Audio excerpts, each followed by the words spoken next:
ठीक।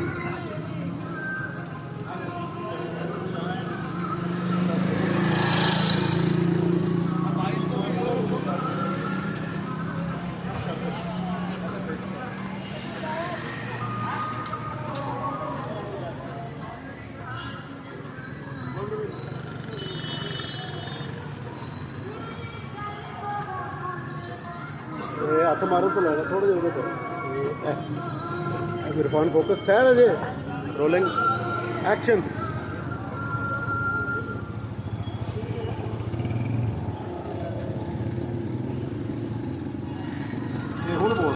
ये हमारा शूट हो रहा है फिल्म का और ये हमारे बॉस एज ए डायरेक्टर साहब नईम सर।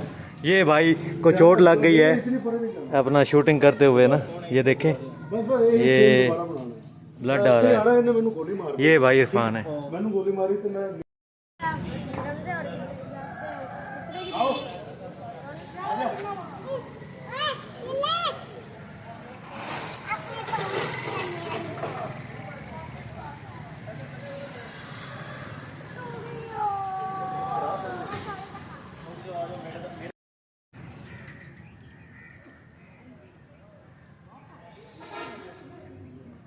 बुखार है, नेचुरल है यार।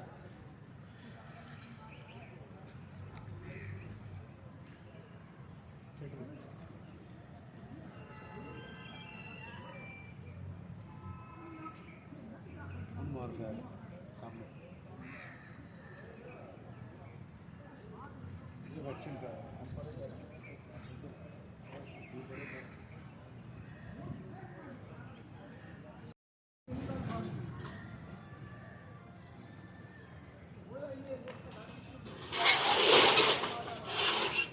Roll action.